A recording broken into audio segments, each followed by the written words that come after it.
এখানে আমি বানিয়েছি আমসত্ত্ব আর টমেটোর চাটনি। চাটনিটা হয়ে গেছে, এখন নামিয়ে নেব।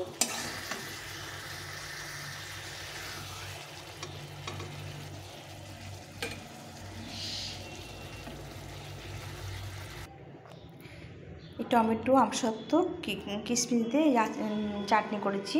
দেখো একদম আচারের মতো লাগছে না? তো এটা আচার টমেটো ওই চাটনি যেটা বলো, এটা খেতে অসাধারণ সুন্দর লাগে। তো রেসিপিটা আমি বানিয়ে নিচ্ছি, তোমরা দেখো কেমন করে মানে চাটনিটা বানালাম। তো চলো শুরু করি। হ্যালো বন্ধুরা, তোমরা কেমন আছো? আশা করছি সবাই ভালো আছো, সুস্থ আছো। তো আমি আজকে সকালে রান্না চলে এলাম আবার রান্নাঘরে রান্না করতে। তো রান্নার জন্য সব গুছিয়ে নিয়েছি। তো এখানে নিয়েছি টমেটো চাটনি বানাবো। টমেটোগুলোকে একদম পাতলা পাতলা করে কেটে নিয়েছি, লম্বা লম্বা করে।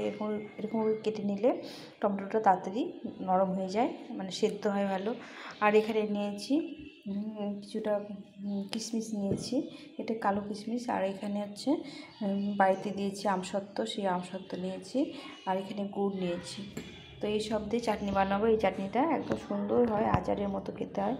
তো তোমরা দেখতে থাকো সম্পূর্ণ ভিডিওটা, আর তারপরে তোমরা জানিও যে কেমন লাগলো। আর যদি ভালো লেগে থাকে তাহলে আমার লাইক কমেন্ট শেয়ার করো, আর নোটিফিকেশনটা চালু করে একটু বেল বাটনটা অন করে দিও। আর নতুন বন্ধুরা অবশ্যই তোমরা ভিডিওটা দেখার চেষ্টা করো, তোমাদের সঙ্গে আমরাও থাকবো। আর তোমরা ভিডিও দেখার পরে চ্যানেলটিকে সাবস্ক্রাইব করে একটু নোটিফিকেশনটা চালু করে বেল বাটনটা অন করে দিও।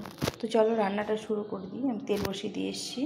তো এখানে তেল বসিয়ে দিয়েছি, তেলটা অনেকটা গরম হয়ে গেছে। এখানে আমি নিয়েছি পাঁচফোড়ন আর শুকনো লঙ্কা, এটা ফোড়নে দিয়ে দেবো। চাটনিতে খুব একটা তেল দিলে ভালো লাগে না খেতে, যার জন্য আমি একটু অল্প তেলে রান্নাটা করছি। প্রথমে এটাকে ভালো করে ভেজে নিতে হবে।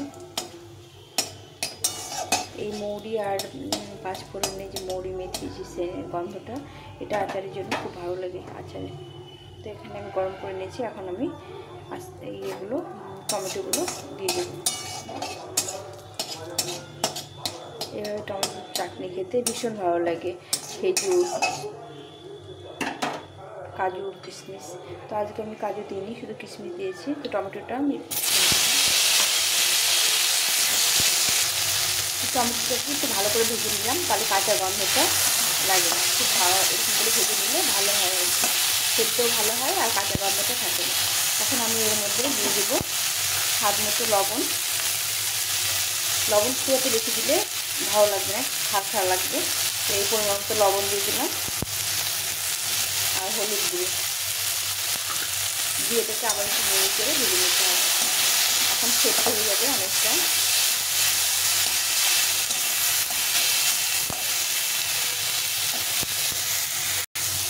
এখন টমেটোটা ভাজা হয়ে গেছে। এখন আমি জলের মধ্যে কিশমিশটা ভিজে রেখেছিলাম, এটা দিয়ে দিলাম।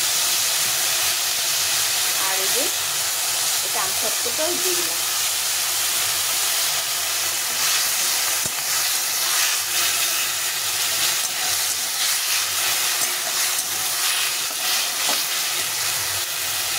এই আমসত্ত্বটা আমি বাড়িতে বানিয়েছি, আমাদের গাছের আম দিয়ে এই আমসত্ত্বটা বানিয়েছি। এই চাটনি খাওয়ার জন্য রেখেছি। চাটনি খাওয়া যায় আর এমনিও খেতে খুব ভালো লাগে, এত সুন্দর স্বাদ হয়েছে না। এরকম করে বাড়িতে যদি আমসত্ত্ব বানিয়ে রাখা যায় তাহলে আমরা গোটা বছর ধরে খেতে পারি। তো এরকম করে একটু সেদ্ধ করে নিতে হবে। এখনকার টমেটোগুলো একদম গলে না, একটু হালকা করে সেদ্ধ করে নিতে হবে। এই টমেটোটা দেখো একদম গলে গেছে, একদম আচারের মতো খেতে লাগে, ভীষণ ভালো লাগে এই চাটনিটা। একবার তোমরা বাড়িতে বানিয়ে নিও। আর এই আমি এটা কিশমিশটা নিয়েছি, একটু কালো কিশমিশ। তো এখন আমি এখানে এই যে গুড় নিয়েছি, এক বাটি মতো এই গুড়টা দিয়ে দেবো। এটা হচ্ছে দানা গুড়, দানা ঝোলা গুড় আর কি। এই এখন তো চিনিটা খাওয়া আমাদের শরীরের পক্ষে ক্ষতি, আর চাটনির মধ্যে গুড়টা ভীষণ ভালো লাগে। তো আমি এই গুড়টা দিয়ে দিলাম।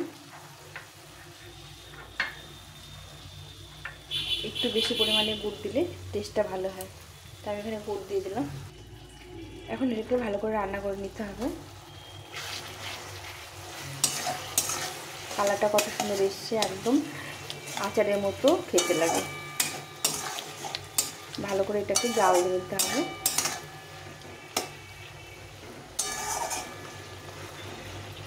এইভাবে করে সুন্দরভাবে গুড়টাকে জ্বালিয়ে নিতে হবে।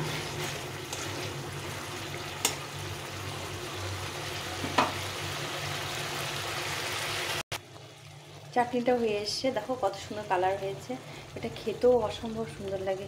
আমি এখন এইখানে ভাজা মশলা করে রাখি, এটা চাটনির জন্য বানিয়ে রাখি ভাজা মশলা।